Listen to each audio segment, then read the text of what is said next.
You are listening to Leaders and Legends, a podcast produced by Veteran Strategies and featuring conversations with fascinating and impactful men and women who have shaped our world, our communities, and our history. My name is Robert Vane, Principal of Veteran Strategies, and your host for our discussion.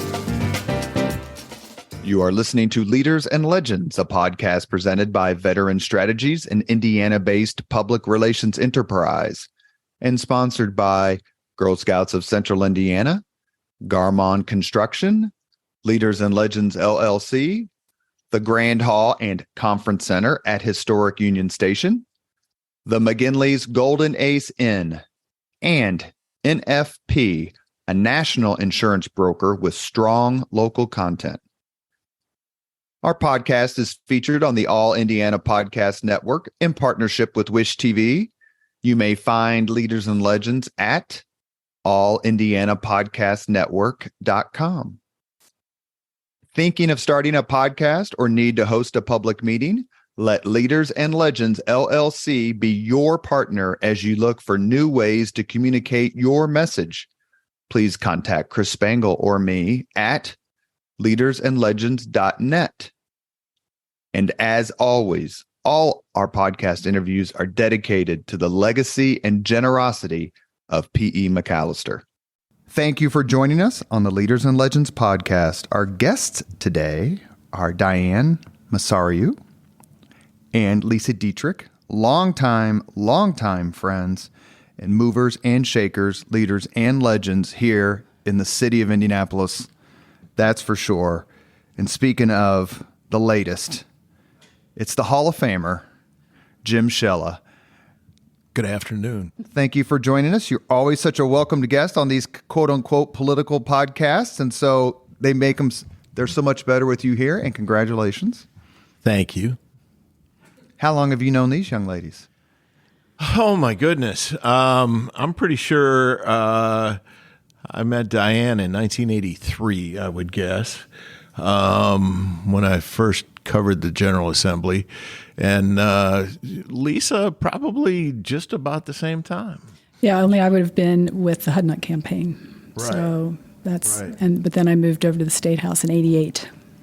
So Diane was a I member. walked in the doors at the Statehouse in 1975. Yeah. Diane was a member of the Statehouse staff for 31 years. She's been recognized for her considerable knowledge and insight into the legislative process through a variety of roles in the Indiana House of Representatives. She was principal clerk during 2003 and 2004.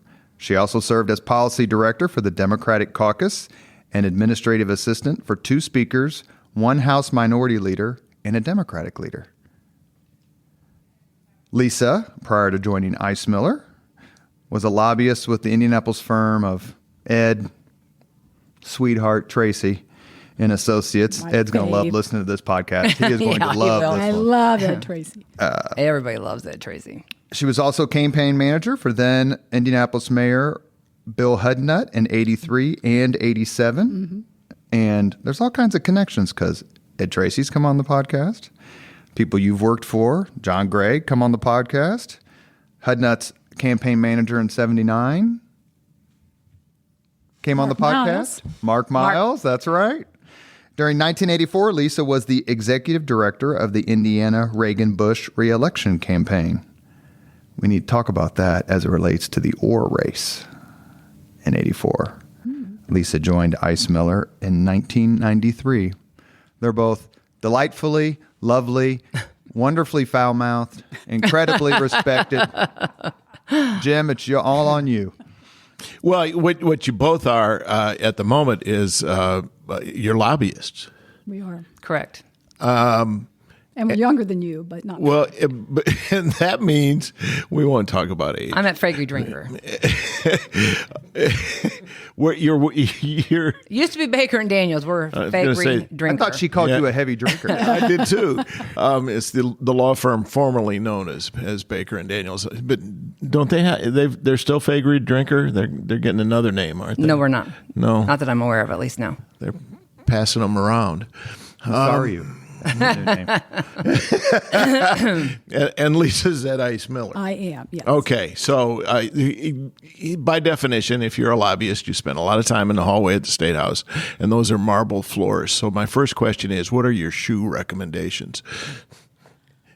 Well, I have to admit that walking into the office today, I had on soft-soled shoes, and just for you all, I changed them to something a little bit more appropriate. But all those many years, and Di'll probably agree, of being in heels has not helped my feet. And I remember... Or my back. Or your back. I remember at one point, the famous and infamous Bill Colbert had said, well, maybe what we need here are some rugs outside the hall in front of each chamber. And I was like, I'm sure we'll get them and you'll find a way to make all of us pay for them and you'll take the credit. And lo and behold. And And we got benches. We now too. have benches. Yep. So you don't have to stand the whole time. No. Yeah. Any shoe recommendations? I'm with her. Wear tennis shoes over, put your heels on. We're girls. We have egos. Yep. You want to look good. And actually, I have, because I do that, and I walk in the north door over through the parking lot and sit there and change shoes, I have some great conversations because that's how legislators come in. And I just sit there on the bench and just wait for people while I'm changing shoes. And I'm like, well, this is a fabulous place. She is our very own Mary Tyler Moore. Seriously, when she walks in. Okay, one part of your bio that Robert left out, Lesa, is that you grew up in Pennsylvania. I did. How'd you get to Purdue and Indiana? So I grew up in Greencastle, Pennsylvania, for which Greencastle, Indiana is named, by the way. A little tiny speck on the map, right by the Mason-Dixon line, about an hour and a half from the Beltway in D.C. What brought me to Indiana, if my wonderful late father were around, he would say, yep, that's right, is that I applied to 3 schools, because we're all about football in Pennsylvania. I applied to 3 schools with great names in football. And those 3 were Auburn, USC, and Purdue. At the time, Purdue, Bob Greasy, et cetera. Bob Greasy, right? that's right. And we used to love watching NFL football, and so it was like, okay, I don't want to go in state. I'm going out of state, and I wanted to go to USC, and I got into all 3, and my dad said, well, good for you. I'll pay for Purdue. I was not stupid. Went to Purdue for all 4 years, graduated, and love kept me in Indiana because I met my husband, Andy, there. So that's how I made it to Indiana and stayed. So I am, I try to be a Hoosier, but I'm always a Boiler. I understand. Hoosier by choice. Yeah. Diane, you went to Speedway High School. I did. And we got something going on out there this month of May. I don't know if you've heard about it or not. I have. And you got to the State House through family connections, correct? Nope. I actually got there by default. I had, quite frankly, actually, Mom was there working at the time, but I had gotten a scholarship to go to beauty school. And, that old line, beauty school dropout, I had realized I did not want to do that for the rest of my life. Mm-hmm. And by then was not able to go to enroll in college. Everybody had started, gone. And it was just like, well, you're not going to sit around and do nothing. So at that time, I brought my shorthand down to the State House. And the rest is history. I got bit by the bug, and I never looked back. Phil Bainbridge was speaker when I got hired at 18. And your mother was there for a long time. 20 years. 20 years, and she served as house clerk, much as you did. She served as house clerk in the first 50-50 split, she and Sharon Thuma, in 1988. And we were the first mother-daughter clerks elected in the United States. When I became clerk. She held the Bible. When she became clerk, I held the Bible. Yeah. We worked together for 20 years. How was that? Awesome. She was my best friend. She was a rock star. She was just great. She was just great. Very memorable. She was very memorable. Did we mention her first name, Betty? Betty. Yeah. She had the perfect temperament for working at the State House with legislators and staff and everyone else. Perfect temperament. Tell me about working with Bill Hudnut, Lesa, because I've known some other folks who have been Hudnut staffers.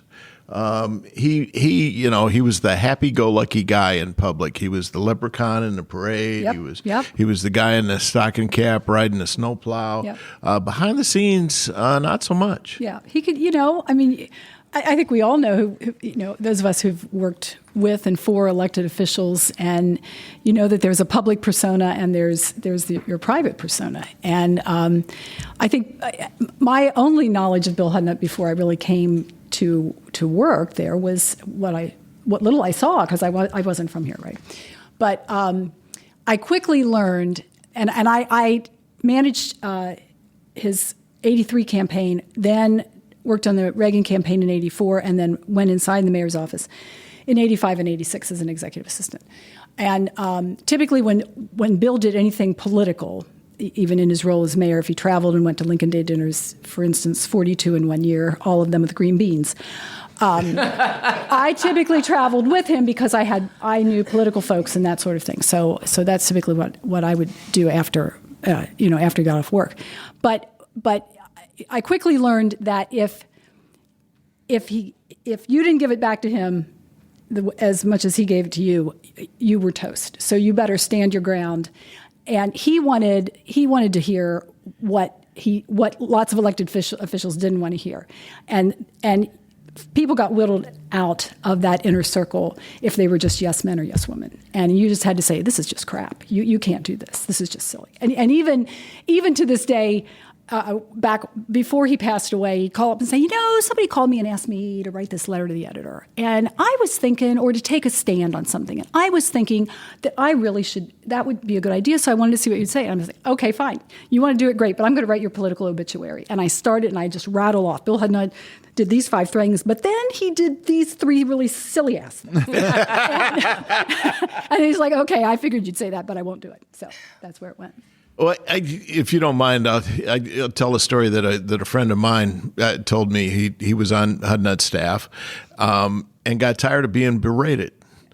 And so one day he went over to the city market and he bought a sandwich and a beverage. And he went back to his office and he called the mayor and said, I'd like you to come to my office. And he showed the mayor a chair, handed him the sandwich and the beverage, and said, I just want you to listen for a minute. And unloaded on him, just let him have it, figuring he'd be fired. And when he got done, the mayor looked at him and said, welcome to the team. I mean, perfect example, right? He just he wanted people who pushed back and had his best interests in mind, right? But he wanted people to say, this is why you should or shouldn't do this. And you may have thought all night it was a great idea when you were writing this down, I should do this, but it's not. And here's why. And if you did that and you challenged him and it was well thought out, then you were on the team. And that team there were fewer and fewer of us at the end, right? So. Right. Diane, you worked with some pretty colorful folks. Yes. Who would you categorize as the most colorful? It's got to be John Gregg, quite frankly. That was probably a given with everybody sitting around this table, quite frankly. You were his administrative assistant? I was. Tim Jeffers was chief of staff, and Jerry Williams and John Taylor were there on the inside. John Taylor, we lost, one of the smartest guys, brightest guys I've ever had the good fortune of knowing and working next to. Just was an absolute delight. Jerry Williams, they just don't come any better than Jerry Williams. He was just smart. You could come in. Craig Fry and I were just visiting the other day, and Craig came in and he would say, I need to find a place for this. And Jerry, the legislator looking for a place for Jerry always, language. Yep, Jerry always knew. Jerry always knew. Yeah. There was Mark Cruzan, was very colorful, and if you could find him, and I always knew where he was. Cruiser always made sure that I knew where he was on the chance that they needed him. Well, you know that his office was just off the media balcony, and my photographer and I used to use the couch in that office. We called it the Channel 8 Annex because that was where we would go and just listen to the speaker of what. There was a audio speaker in there that you could listen to what was going on the House floor. It was a lot more comfortable place to sit than on the media balcony while you were waiting for something to happen. Mm-hmm. Yes. And you got to mention Chet Dobas, too. I mean, you talk about somebody else you got to talk about Chet. Yep. Yeah. Yep. You had a lot of fun. We had a great time. I mean, it was a lot of fun. But people got along back then. They did. That we don't get. It doesn't work so well over there these days. I mean, it's not the way it used to be. I mean, it is just not the way it used to be at all. Is the disconnect or the discontent as much within the party as it is between parties? In other words, with the Republican supermajority, do they have trouble getting along, or is it just R's and D's fussing? Personally, I think that the R's and D's have gotten along better this year than they have in the last 10 years. I think that they've got their own Achilles heel within their own caucuses, right, with the supermajorities. Todd Houston is a great guy. He's got a lot of cats to herd. Mm-hmm. And he doesn't have the longevity that Brian Bosma did. And Bosma did a great job. Bosma was a great speaker. Like him or not, you can pick or choose, but Brian did a great job. And there is that disconnect. And in the Senate, with all the stuff that's gone on over there this year, with the change in leadership, and with that many people, and quite frankly, the two chambers don't know each other. I don't ever, if I'm ever out, do I ever assume that a senator knows a representative or vice versa. Sometimes even in the same party. When we've hosted joint House-Senate dinners, mm-hmm.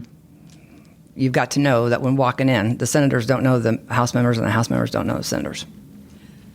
I want you to give me some details on an old story from when you were John Gregg's administrative assistant. I've been told that it was a redistricting year. Mike McDaniel was state Republican chairman, and he wanted to have a meeting with then Speaker Gregg to try to work out some details, and wanted it to be in private. And it was in my van that we drove around the city of Indianapolis. I love it. I went over to the hotel and got Johnny on he was living at the time with Bill Cochran, God rest his soul, was just a doll. And Weinzabel, Jonathan had come to the legislature, and I said, you need to let him live with you. And so those three boys lived together over there. And I got Johnny and went back and got McDaniel and got in the van and... yes, there was You drove around downtown while the two of them conversed in the back seat? Yes, yeah. Those were the days when that's how you got deals done, right?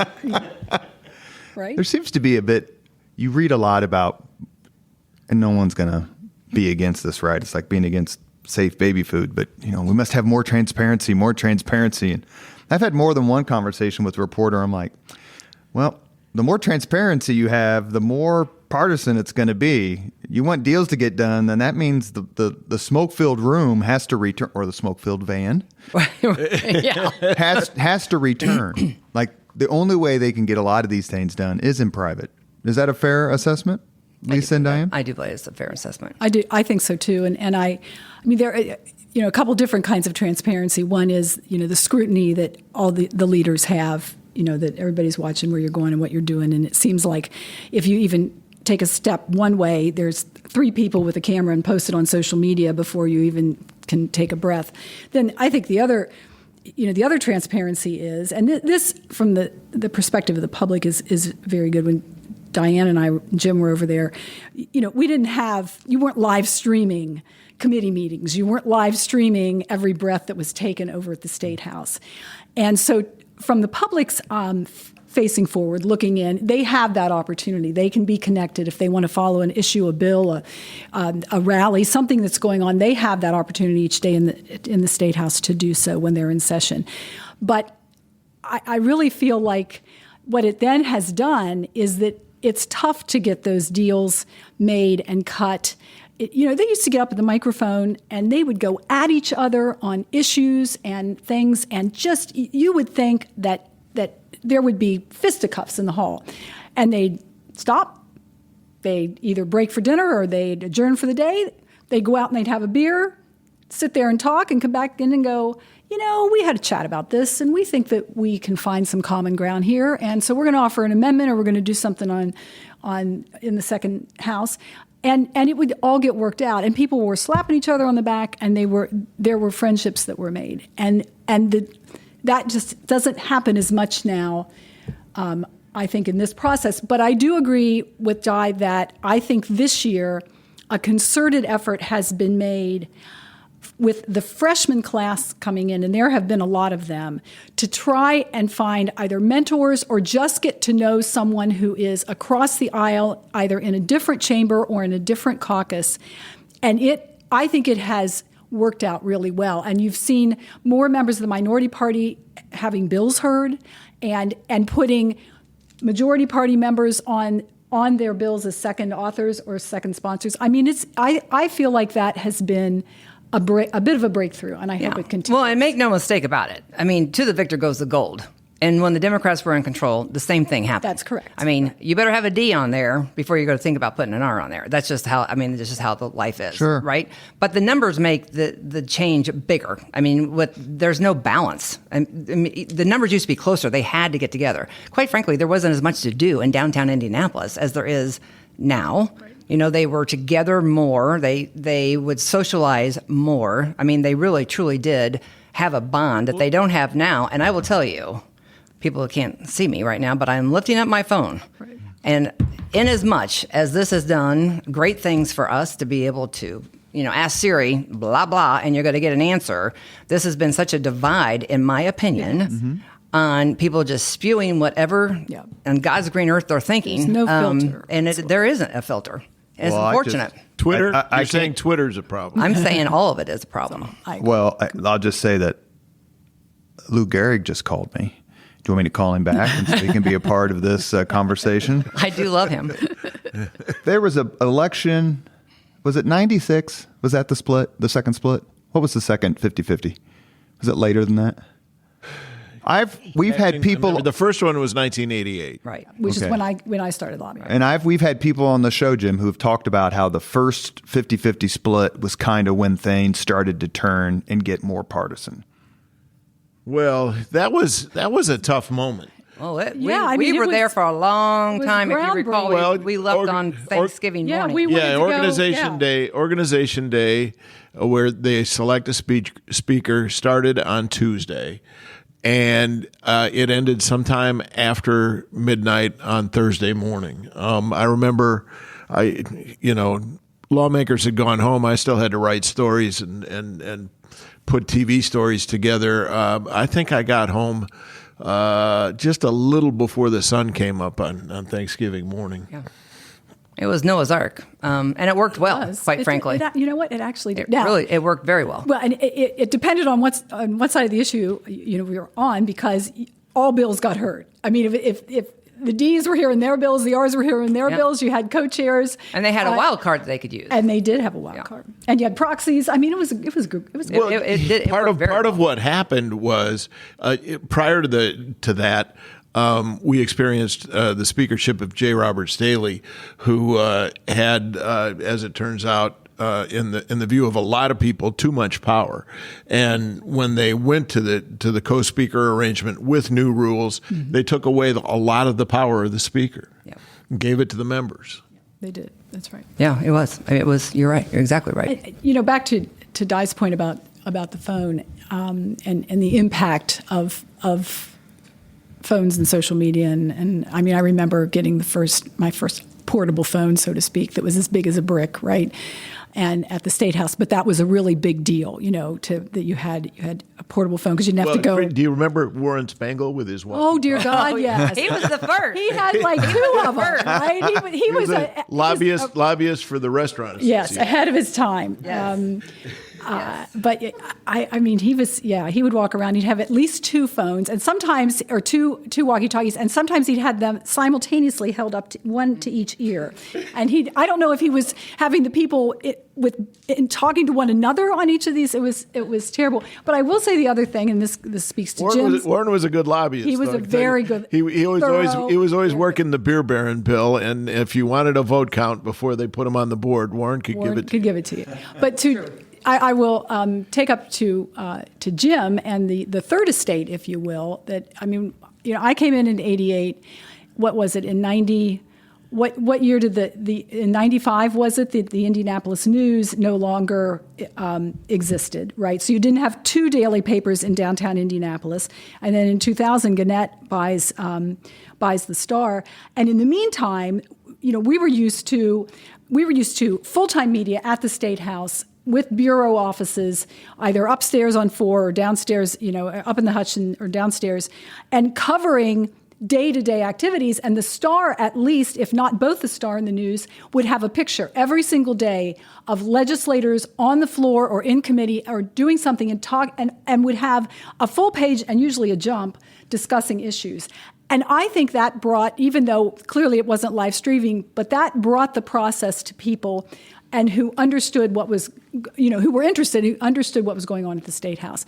And it's sad to see nowadays that a lot of the coverage is gone. A lot of that coverage is gone, right? And I know, Jim, right. You can certainly speak to that, but we just don't have as much full-time coverage as we have. Have either of you had the pleasure of being interviewed by Jim live on television or for a package?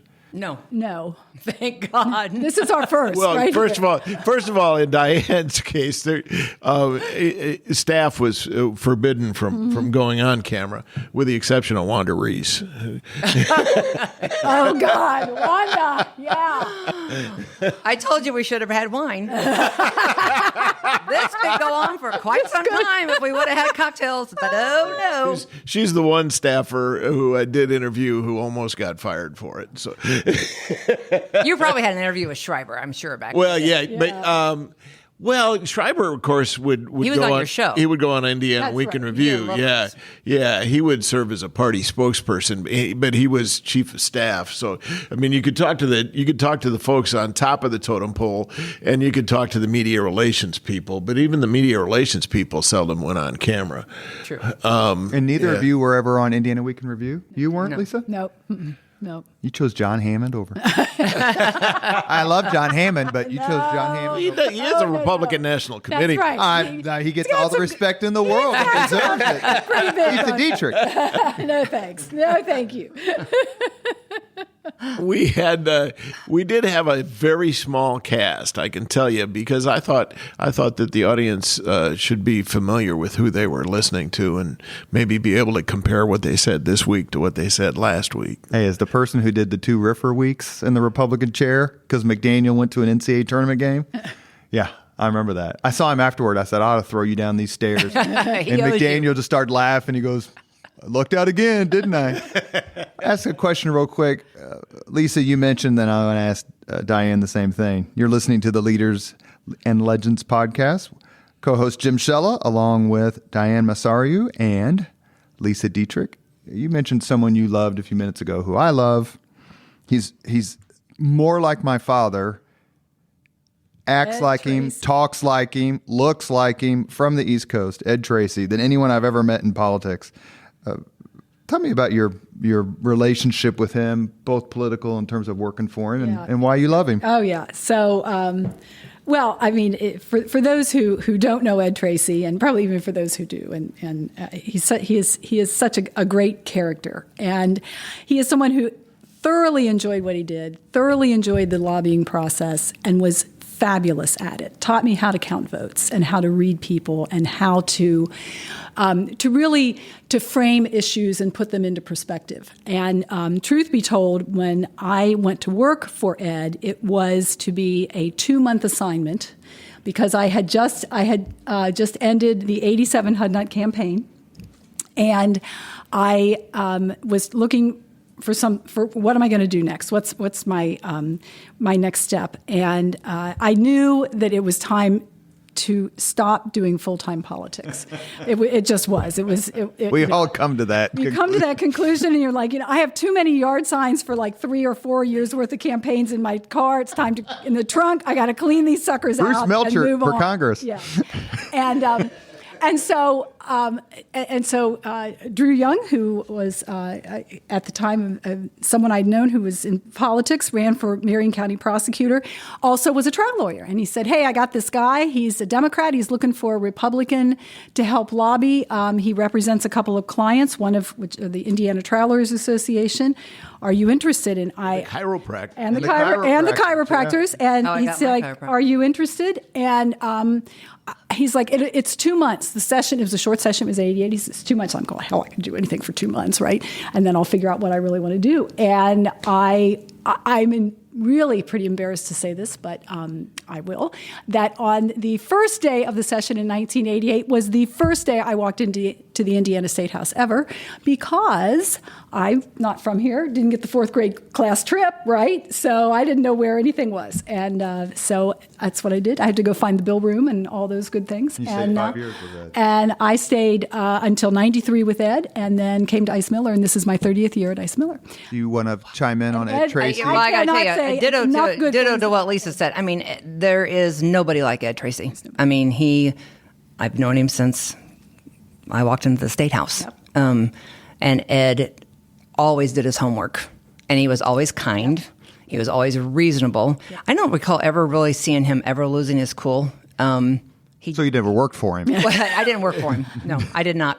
I would see him because I was on the inside, you know, so I was like the gatekeeper. But you know, Ed is he's one. You could learn so much from him.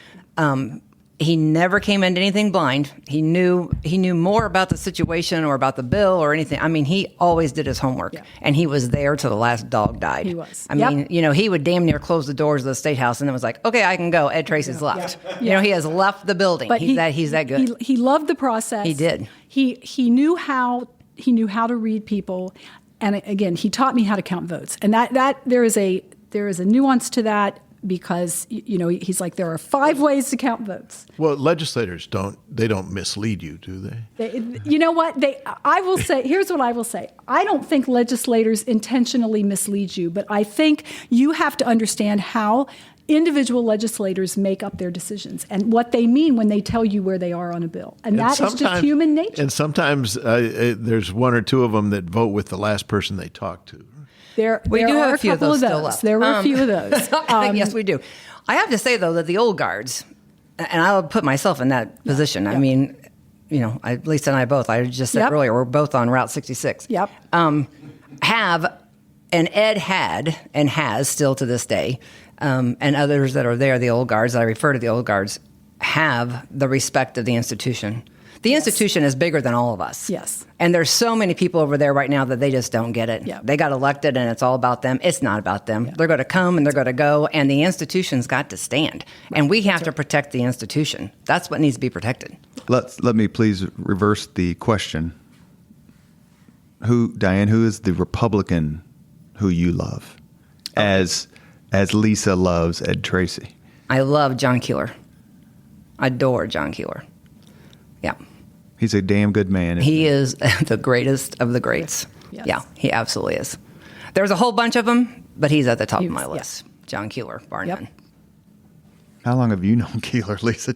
I think the first 50 times I saw you in my life, you were in a room with John Keeler. Well, it would be because of politics, right? I mean, you can, in political, you know, on the political end, the large P political end, being involved in politics before I came to the Statehouse, I knew John Keeler. Keeler was a state representative. He was chairman of the Marion County Republican Party. Yep. Marine Corps, as I recall. He worked at Baker and Daniels as an attorney. Yep. And was with Keeler, Manweiler, and another Toby. They had, wasn't there a firm? They had it was Murray Clark, Toby McClain. Yeah, that was McDaniel. Love that Toby McClain too. I mean, my Rolodex, I'm just like, it's going through my head. There's too many. There's too many. When you guys let me ask one more question, and then go ahead. When you guys got started, I mean, I've spent, you know, not nearly as many hours at the Statehouse as you three, but, you know, thousands. Were there that many female lobbyists? And how did you, because it's obviously grown, you know, there's considerable, really strong lobbyists. There were, you know, strangely enough, there were always more female lobbyists in the last week. Would you like to expand? Huh? You want to expand?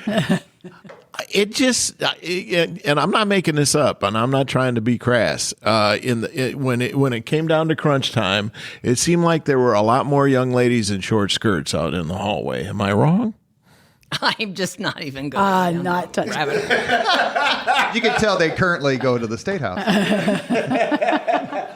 There's more women though. Period. Right? There's more women in the House and in the Senate, and there are more women elected officials generally. in the hallway. Although I think when I first started lobbying, we had more women in the chambers, maybe even in the House, because there were more women elected to office. And then for a while, then there was this like we hardly had any new women getting elected. Well, that's true. Yeah, I agree with that. But yeah, I would say it's now on the upswing.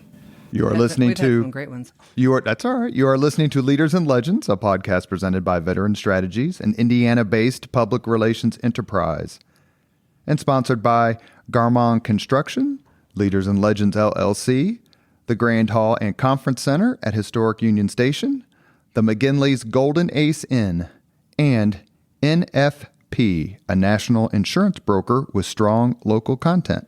Our guests today are Diane Masariu, Lesa Dietrick, Hall of Famer Jim Shella. We're talking about the old guard, the new guard, the Statehouse, and anything else we can think of. Well, Diane, you talked about being the gatekeeper. You had a desk right outside the House Speaker's door, and you were the person who everybody who wanted to talk to the Speaker came to. I'm guessing that you had an encounter or two that was memorable for somebody insisting that they needed to get into the Speaker's office. Actually, I didn't have anybody that would come in, and there were times when maybe Mike or John didn't want to see somebody, but I would make them see somebody, even if it was for 5 minutes. Mike. Phillips. I worked for him as well when he was Speaker. And those days were the days that, you just wanted to wrangle them. We'll call a spade a spade. Look, we all have a job to do, and so part of the job is fundraising, right? It's a part that nobody likes. But at the end of the day, all you got to be able to do is go back to their client and say, I met with the Speaker.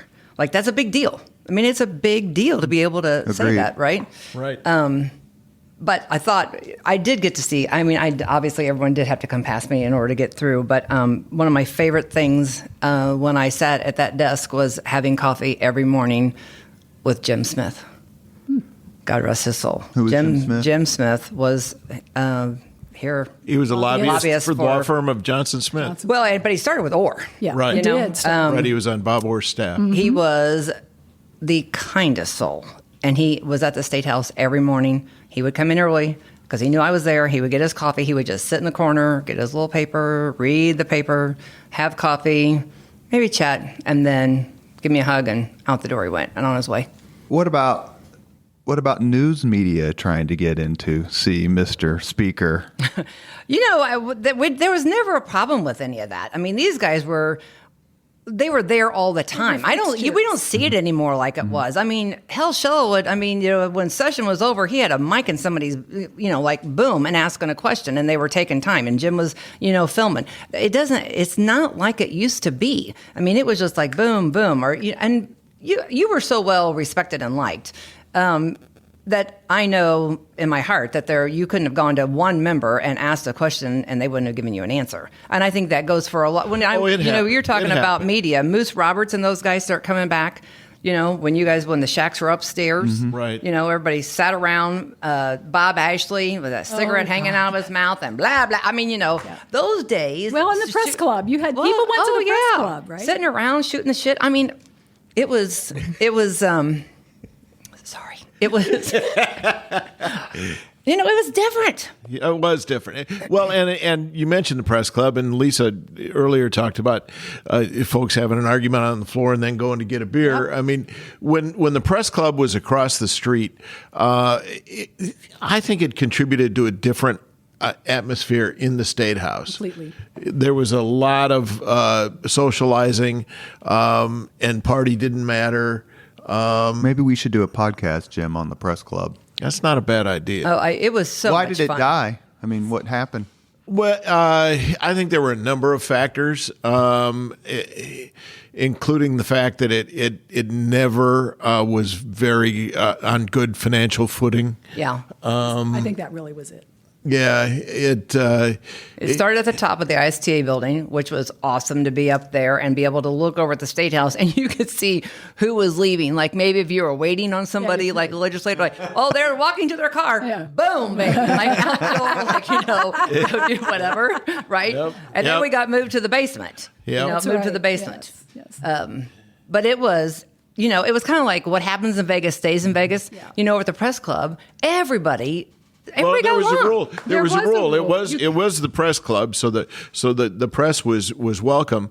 But the unwritten rule was that everything that happened there was off the record. And didn't the sign say non-working members of the press? I think when you came in, that could be. Yeah. I can tell you, I had some conversations in the press club that you can't talk about. No, that required follow up the next day, and I would call up the person I talked to and said, okay, we were off the record last night, but now I want to be on the record, and we'd start over again. I think members of the press who belonged and who went there observed that. Yeah, I agree. Because I feel like legislators and lobbyists felt comfortable coming over there, right? It's like, oh, and it was right next door, right? So it was fabulous. I only got food poisoning there once. Which actually Lesa, you started in Indiana Republican politics at a time where Indiana Republicans were running everything. Literally. Every county office, the mayor, probably all the statewide. Hell, a Democrat hasn't been elected state treasurer since the 70s. State auditor since my senior year in high school. Then Evan Bayh shows up. And brings eventually Bart Peterson to the mayor's office. How big of a shock was that to you, or was it a shock? Don't forget Joe Hogsett, the Secretary of State, in a race against one Bill Hudnut. Yeah. That was my next question. Okay. Yeah, that's right. No, you're right. Sorry. No, you're right. I was just saying that, there was that enormous run. Yeah. Where in the late 60s through the 80s, early 90s, or, I guess until Bayh wins Secretary of State in 86, Republicans just controlled everything. And then all of a sudden it went away. It did.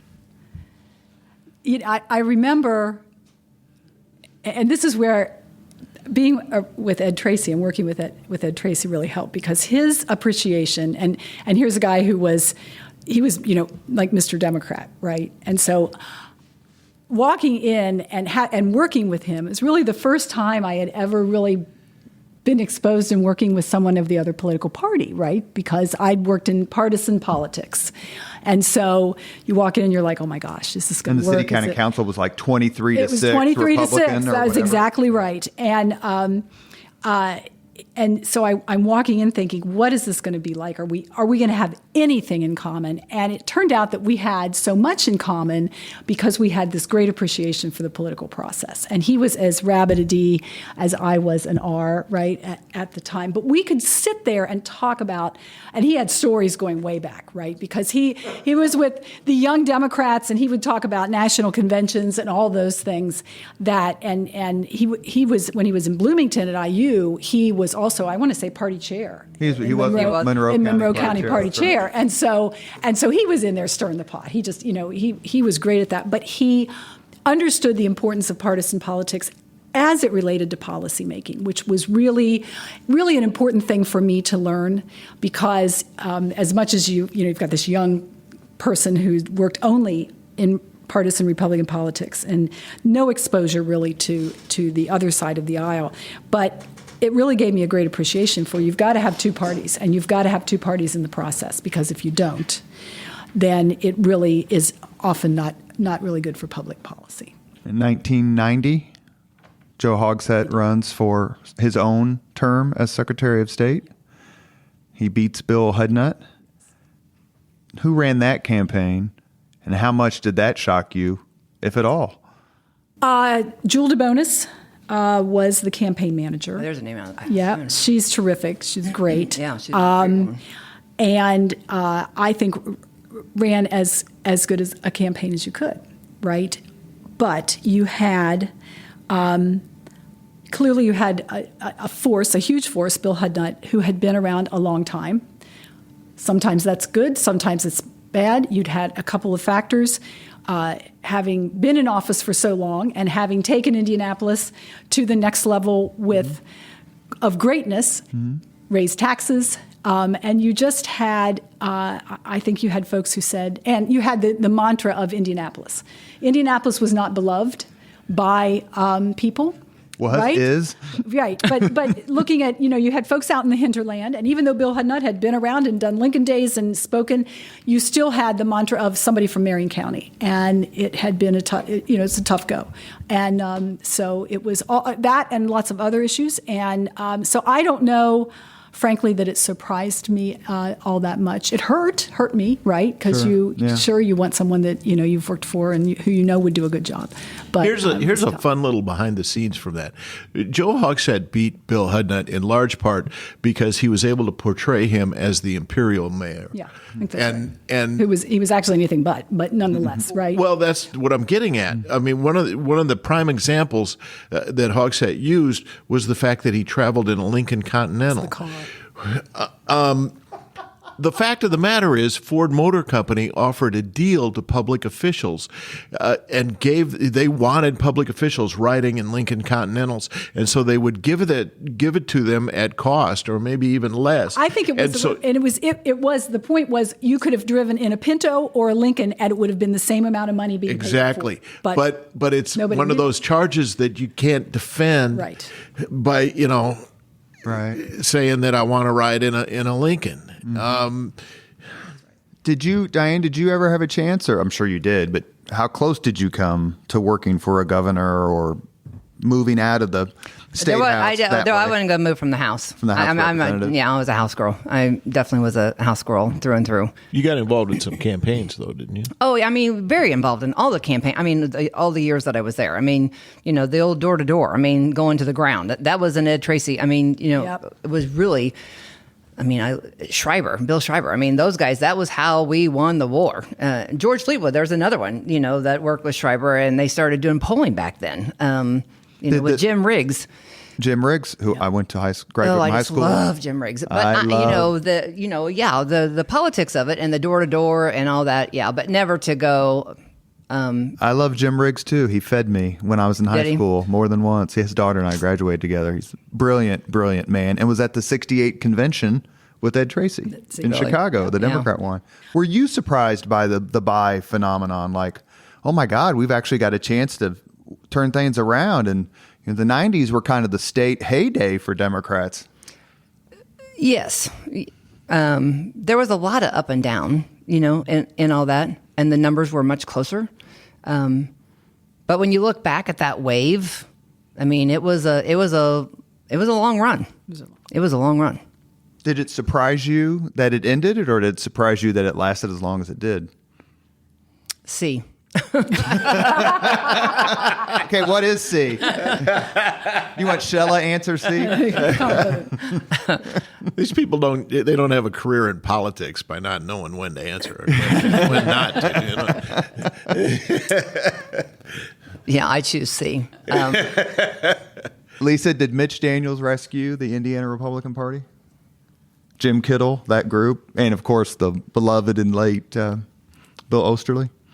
Yeah, I mean, I certainly have to tip my hat to Mitch Daniels and him coming in. Well, first, I mean, he was a Luger. Let's remember, Mitch Daniels just didn't start when he ran for governor. He was really an architect of the Luger program and what that did for the city. But I feel like he came in and brought a different brand to the party that made it exciting and was brought back, I think, because of going out to each county and visiting and just kind of listening to people. I think brought back that brand of boots on the ground politics, really, if you will.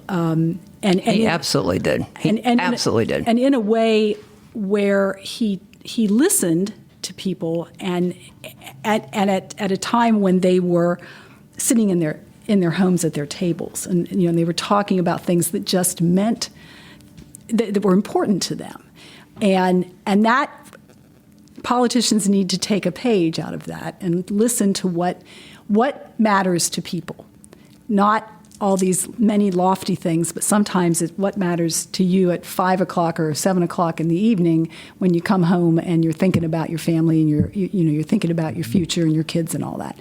And I feel like he took that and in a way that very few people can and turned it into, here's how we make Indiana just a fabulous place in which to live and work and raise a family. And that was just, I think it was old school. Daniels is old school and a brilliant turn at the time. And it was, however, it was, overlaid with kind of a bit of modern day, right? I mean, you had the opportunity to, he threw things up on the air, and they produced, little vignettes that you were able to watch on your phone that were really cool, and they grabbed at you. 15, 20 years prior to that, you couldn't. That's when the old school boots on the ground making phone calls was the only way to go. But he really turned it into modern day, but really used those basics. I worked for a guy named Murray Clark, whom all of you know very, very well, former podcast guest a few times. He was working at Faegre or Baker and Daniels, whatever it is at the time, and he was chairman of the Indiana Republican Party, my boss, and had to say what he had to say in that role. Sometimes I wrote it for him, and sometimes he would say, Robert, I can't say that. What was it weird? I mean, you've known Murray for a long time, Diane. Was that just when he was coming over? Because what I hear a lot, and we've heard in these podcasts, and we talk about it when we talk about Indiana Week in Review, is that sometimes you just have to play the role. That this is my role for this half hour or for this particular job. Do you get the sense that the political folks understand it? Like, hey, don't give so-and-so a hard time. He's doing what he's got to do. Because Ed Tracy, I know, understands that. Mm-hmm.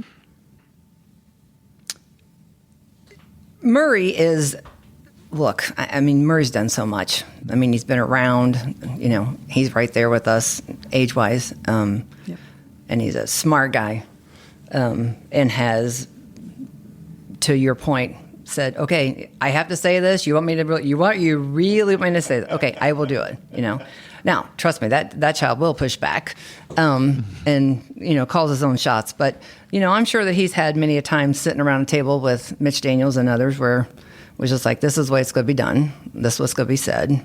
And that's how it's going to roll. I mean, we've all had to do that, right? I mean, in some point. And do you in get our the life. sense that the people on the other side, the Lesa Dietricks of the world, or for Lesa, the Dianes of the world, are like, I get it. Yeah. I'm not mad at you. You had to do what you had to do. This is part of the world. This is the, I hate to use the Hyman Roth phrase, but this is the profession we've chosen. Right. And what I hear a lot is it's within the parties. We talked to Robin Winston and Mike McDaniel for the podcast, and they were talking about how fellow Ds or fellow Rs would really give them a hard time. But the other party would be like, yeah, man, you got to say that. Yeah, you got to do that. The ones that give him a hard time don't understand the politics of it. And, I've always said, you can teach somebody policy. You can't teach somebody politics. And all those that sit around. And there are a lot who are unwilling to learn. I was just talking to Jim before everybody got here. And Schreiber and Lubbers were his first two guests on the show 30 years ago, whatever it was. And Mark Lubbers' mom used to say, he got you this week. Schreiber always prided himself on being able to just put one over the net that he just couldn't cut back, right? And it was, and they had fun and they loved each other. I mean, they were good friends, as the ones that are doing the show now. I mean, they really do have a lot of respect for each other. But back to your point, I know I've gone full circle on this, is that at some point, you got to protect the guy you're protecting, whether it's on the second floor, the third floor, the House or the Senate. When they're asking a question like, well, now the budget, you're going to go and you're going to give X amount of money, blah, blah, blah. Well, guess what? They got to toe the line. And the ones that give them crap, they just don't get it. And I've always thought, and I'll cede some time to Jim here after this question or assertion, politics would be better if more people were involved. Most of the folks that I know who get all fired up about politics, they've never worked a poll. They've never done a dear walk God, list. no, they've never done that. They've never done anything. Right, They just, right. and I'm not going to blame it on social media per se, because, political Cable TVs. Yeah. Too. Political you're tempers have been around a long time, right? Yes. Right. So if more people would be involved and they would have more interactions with the other side, you would be like, oh, so you were a veteran? Or, oh, you grew up in my neighborhood? Or that sort of thing. And it doesn't happen enough. I wish there were more people involved in politics, not fewer. No, I agree. And quite frankly, it's, in our job that Lesa and I do, and I know that the two of us both have great relationships on both sides of the aisle and in both chambers. And I could go through the list, and I know Lesa could do the same thing. I could tell you damn near every one of those legislators sitting in both chambers, how many children they have, how many dogs they've got, that's our job. I mean, I think it's really part of our job to know them. We don't have to agree. We can agree to disagree, and we're going to be there for a client. We're going to be speaking on behalf of a client.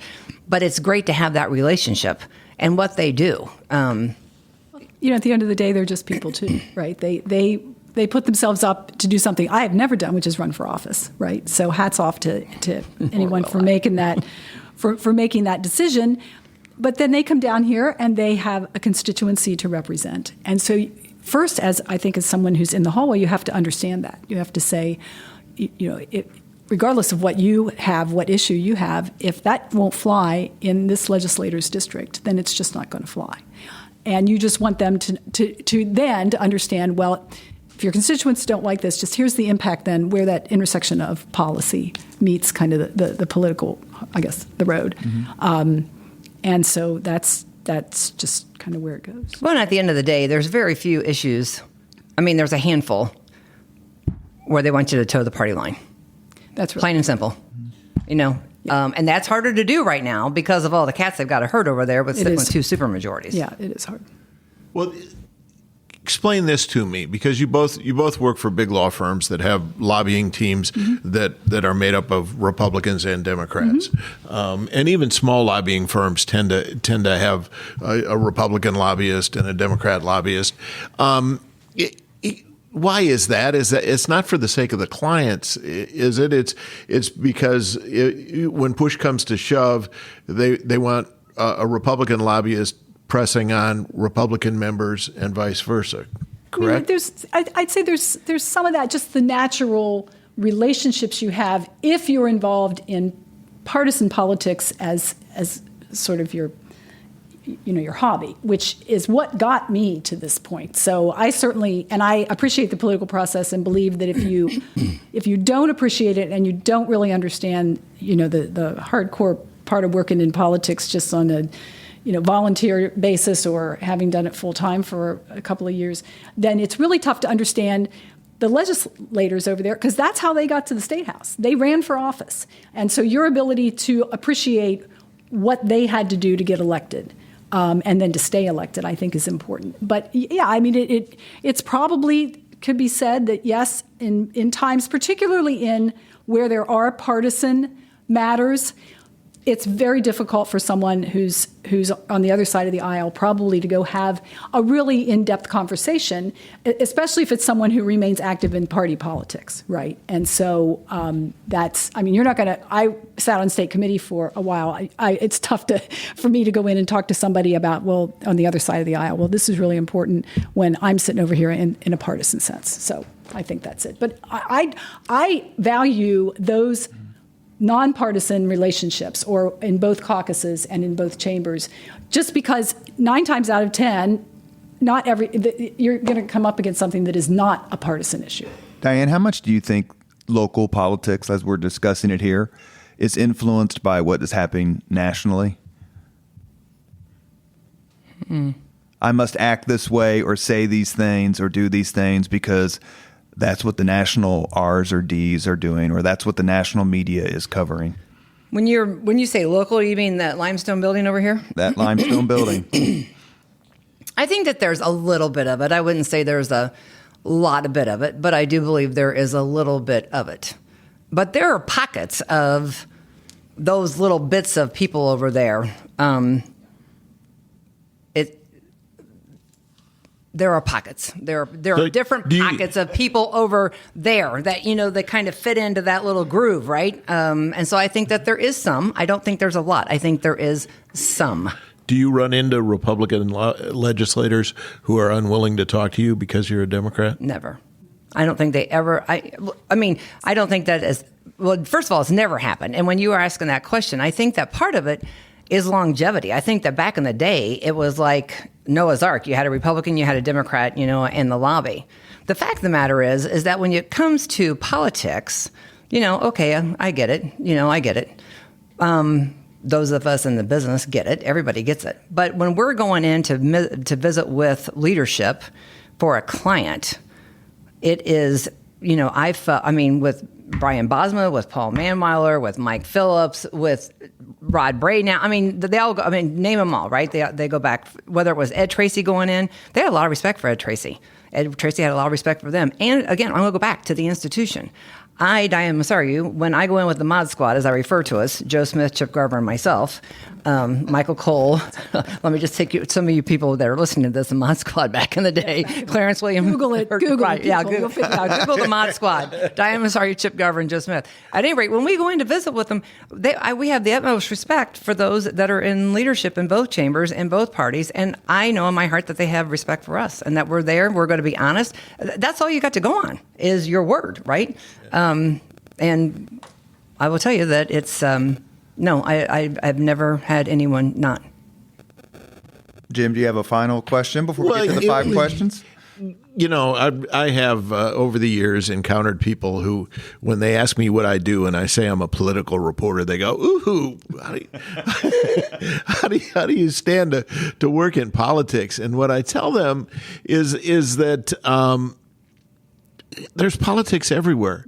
There's politics at church, at work, at home. Politics is the only place where they call it what it is, so you can suspect everybody's motive. But do you find people who recoil when they find out what you do? Oh yeah, it's what's Thank God for Andy Dietrick. Yeah, that's right. Yeah. Here, go talk to me. Yeah, go talk to my husband. But yeah, people look. Oh, you're a lobbyist. Yeah, okay, well, right. So. But lobbying is a specific sort of. Yeah. Well, the steak dinners and drinks and. It is. But they don't have pharmaceutical people that go to the doctor's office to have a new drug and want to give the girls candy when they go in so they can see the doctor to help out or a dentist or something. It's just like there's lobbying everywhere too. There is. It's politics. There really is lobbying. I said right now, if I drop dead in this room today before we leave, I am the luckiest girl in the world. I have had the best friendships, the best time of my life over there since 1975. I wouldn't trade it for $1 million. I have friends in 92 counties, and thank you for allowing us to do this because I had a great time in this small brain of mine going through my Rolodex, and I wish I could name all of them. It was so much fun, and I have so much respect for the institution. So thank you. The friendships you they're just especially if you're not willing. If you say, I'm not going to go into it demonizing, because we all kind of maybe start in politics a bit, more radical, for lack of a better term. I'm going to show them sort of thing. And then you get a little more mellow, I would guess, I think so. during your growing up years in politics. But if you're open-minded about friendships and people and you understand what their job is and that, hey, they've got to do this sort of thing, it's basically unlimited, the great friendships you can have. I feel like as you see new legislators get elected and come to the Statehouse, and you sit down and have a conversation with them, and you figure out, okay, what brought them to the prom, right? If they say, well, I'm here to really change things and make a difference, and which are two really different things. And as to Diane's point, you're not going to change the process. And so if you learn that and you get mentored by other legislators over there who work you through how to get yourself the arms around the process and work with it, you'll have a great time. And if not, my feeling is that you aren't long for the world because you won't enjoy it. I know the answer. Well, the answer is probably yes to both because you lobby each side. But 2 of my best friends in politics are in the General Assembly. Friends of mine, my contemporaries, Senator Kyle Walker and Representative Rob Green. What's it like to see them. And Diane, I'm sure you have some examples too of people who you knew 20 some years ago who ended up being in the Statehouse, elected official. Do you get a little bit of pride when you say, man, we worked those long hours together and I knew you when you were just, collecting yard signs at 20 years old and now? Yeah, because you're happy. They've made that decision, right? They've taken that extra step across the line to say, I understood the political process and the public policy process, and now I'd like to see if I can go in a more public way and do it. So very proud of both of them, and frankly, I was around when folks who were members of the city council are now legislators. You've got Aaron Freeman, Mike Speedy, Mike Young, and I mean it just Cherish Pryor? Folks, Cherish, that's right. And Blake Johnson, you had right. a lot of people who have come up through that process and then stepping away from Marion County, and I know Rob is not in Marion County, but you realize, well, folks from who are out in the hinterlands from other districts also came up through they worked behind the scenes and then they might have been on a town board or something and then they came in. So it's terrific. For me, it was a little bit different because I started so young and I was there on the inside. And, so my friendships, I've lost a lot. I've had many that were friends, dear friends that were there that are gone. But, Kyle Walker, look, I love him. He's been a dear friend. His wife's a dear friend, and he's done a great job. And he's one of those that the institution is important to him. It's not about Kyle Walker. It's about the institution, and he's there for the right reason. And I did introduce myself. That's something I pride myself in, is that I go and I meet all the new legislators and introduce myself. And I'll say to them before I leave, go and make an appointment to see the governor, make an appointment to see the lieutenant governor, make an appointment to see the leader of the chamber and whoever they are, and ask for that meeting and go and introduce yourself to Rod Bray. Go and introduce yourself to Todd Houston. You are a sitting member now, and you need to reach across the aisle, find a friend. I mean, we need to get back to playing nice in the sandbox and having friends. That's what Louis Mahern said when he came on with John Mutz, that the Democrats said, go find a Republican you can work with because they were controlling, but go find someone. And, they've been friends for 50 years. Yeah. At least. And you're right.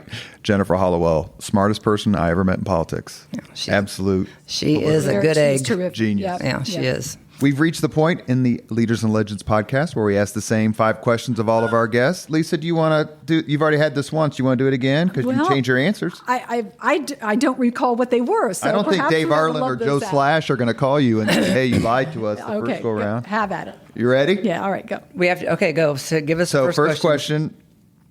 Lisa, what was your first job? Paid job? Yes. Like paid beyond babysitting, let's say. I worked in food service at Purdue. I was in the cafeteria. If babysitting doesn't count, Westlake Drive-In was my mom's best friend. She owned the Westlake Drive-In over on Beachway Drive, 935 Beachway Drive, Indiana's finest outdoor show place. Terry Court's the last resort. That's where I worked. What was your first concert? Oh, I'm really embarrassed to say this because nowadays kids go to concerts before they hit double digits in their age. But for me, because I was this little girl from Pennsylvania, I didn't go to a concert till I came to Purdue, and it was Chicago and the Doobie Brothers in Market Square Arena. Oh, damn good concert. Damn good concert. Jim, would you like to weigh in? I saw Chicago at the Metropolitan Sports Center in the Twin Cities in 1973, I think. It was a tremendous concert. Yeah. Jackson 5. At the drive-in? So jealous. No. I am so jealous. Jackson 5. Here. First time they came to Indianapolis. Market Square Arena? Yes, sir. Our buddy Mark Apple was at that concert. I don't know if you know Mark, who works at Butler now. Number 3, if you could suggest any book for someone to read, which book would you recommend? Oh, dear God. Oh, jeez. I don't know. Wow. You don't have to go in order. Diane, if you know yours. I don't. God, we were just talking about books the other day, too. Keep thinking we can edit the pause. I got nothing. I haven't. I'm thinking for a long time. You're just got to go to the next question for me because Didn't I've got John Gregg nothing write a right book? now. Oh, yeah, but that's not going to be my, From like, my Sanborn book to the say. Statehouse. I mean, hell, there's a whole bunch of them over there written books. Yeah, that's true. I think one that I appreciate is the Places You'll Go. Dr. Seuss. By Dr. Seuss, all the places. Because you are a traveler extraordinaire. Yeah, and so How many countries have you been to? Do you have the count? 20-some, 25. So, but I mean, it's just it's not heavy lifting, heavy reading, but I think it's for people. Sometimes in politics, and nowadays you get so dug into one path that that book is important. For me, is just it's a good thing to read to open your eyes. Make your bed. Bye. I knew you were going to ask me that. This is what it's like. This is what it's like being interviewed by Shella. She's consulting the Google machine. Next question. If you could witness any event in history, be there in person as it happens, which event would you choose, Lesa? While Diane is Googling.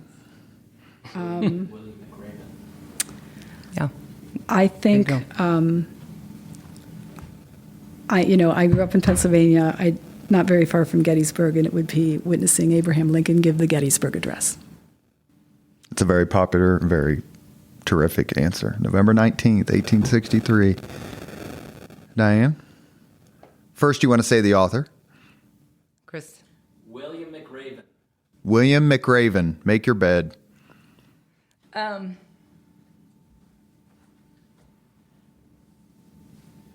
don't know, Lesa, that's a pretty darn good one that you just gave. I think I would have loved to have been with Bill Schreiber and Louis Mahern with Bob Kennedy here.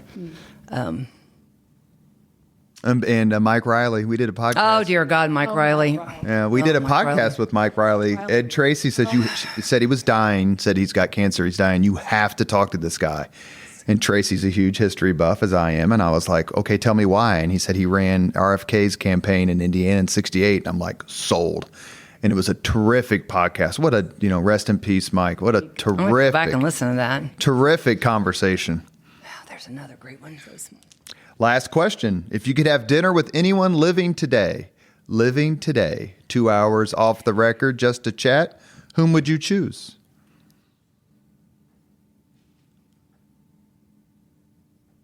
Living today.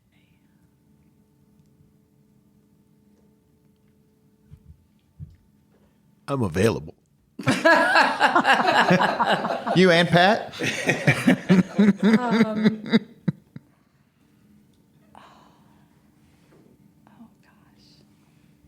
that? Most popular answer is Barack Obama. Second most popular answer is probably Paul McCartney. I mean, you can gaze throughout the world. Who do you want? Okay, living today.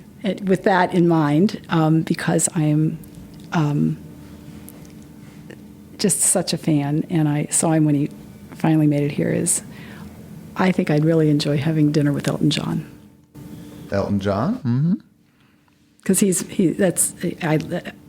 Brilliant, genius. Yeah. And has just stories, I'm sure, and how like he grew crazy. up. Yeah. How he just, how he And how wonderful he was about Ryan White. Yes. I mean, he has a very multifaceted. Wow,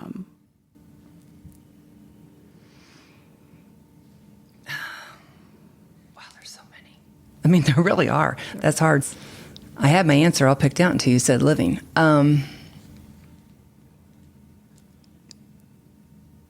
Tim Jeffers doesn't do anything tonight. There's a great one. I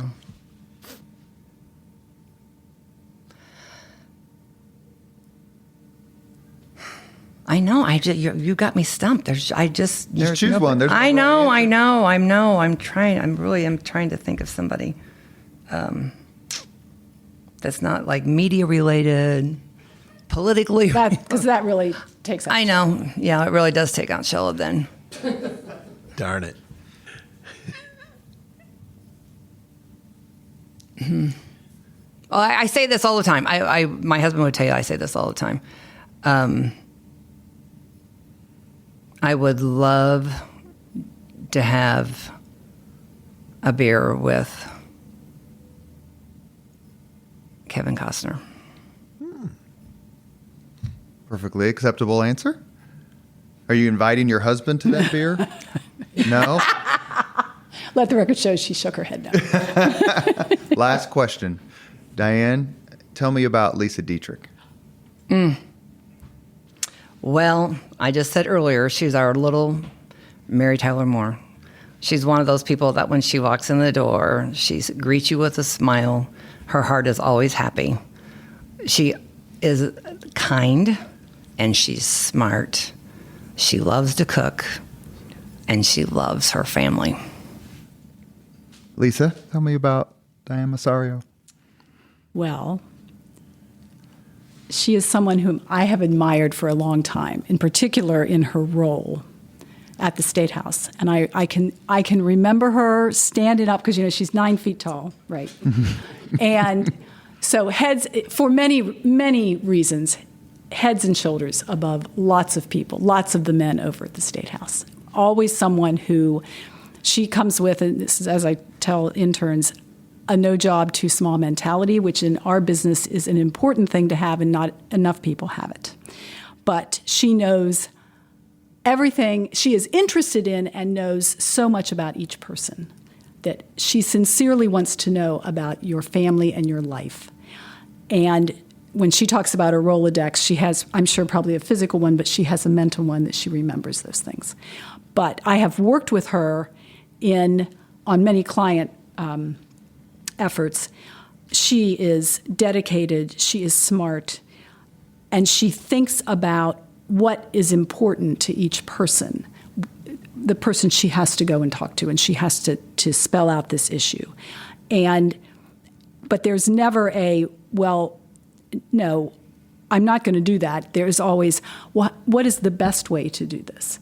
And for that, I admire her so much, because she is a true team player. And you have to be a team player at the Statehouse, because in some cases, when you are opposing each other for some reason, you may need to be best friends the next day.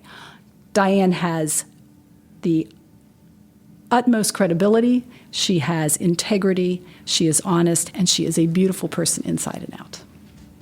And I have enjoyed working with her. Would you each like to say a word about Jim Shella? Now stop it. I will say this. I miss Jim Shella. I do too. At the Statehouse.